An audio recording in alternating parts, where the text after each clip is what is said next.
বন্ধুরা, আজকে আমি রান্না চাপিয়ে দিয়েছি। দেখো দেখো চাল চাপিয়ে দিয়েছি গ্যাসে, উনুনে চাল চাপিয়ে দিয়েছি আমি। আর এই পাশে দেখো ফুলকপি বেছে নিয়েছি, অনেক হবে বলে এটা রেখে দিয়েছি, এটা পরের দিন খাবো। আর টমেটো নিয়েছি, একটা পেঁয়াজ, আদা, আলু, রসুন, লঙ্কা, এইগুলো কেটে নেবো, তোমাদের সামনে পরে দেখাবো। এ দেখো বন্ধুরা, আলু ছিলে নিয়েছি, দেখো কত সুন্দর পাতলা পাতলা করে। দেখো আলু খোসা কিন্তু বাদ যায়নি, আমার কাটারি আছে, দেখতে পাচ্ছ একটা কাটারি আছে, একটা চাকু আছে। দেখো আলু ছিলে নিয়েছি, আলু কেটে নেবো এবার। দেখো বন্ধুরা, আলু এই সাইজ কেটে নিলাম, ছোট হয়েছে বা বড় হয়েছে জানি না। আলু কেটে নিলাম এই সাইজে, এবার ধুয়ে নেবো। এই যে এর সাথে দিয়ে দিচ্ছি আমি, এটা ধুয়ে নিতে হবে।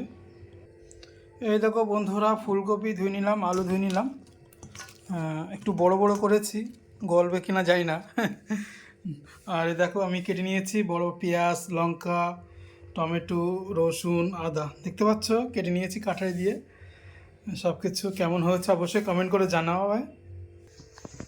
দেখো বন্ধুরা, কড়াইতে তেল বসিয়ে দিয়েছি, একটু আলু আর ফুলকপিটা ভেজে নেবো, তাহলে একটু ভালো হবে।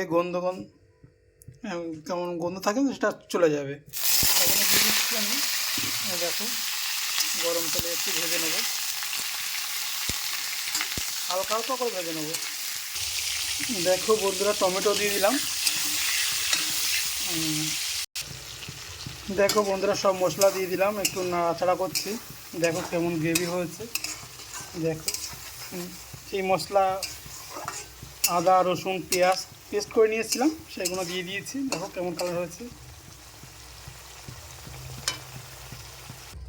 দেখো সেই গ্রেভি থেকে আমি দিয়ে দিলাম, দেখতে পাচ্ছ ফুলকপি দিয়ে দিলাম, একটু কষে নিচ্ছি। কষে নেওয়ার পরে একটু ঝোল দেবো। দেখো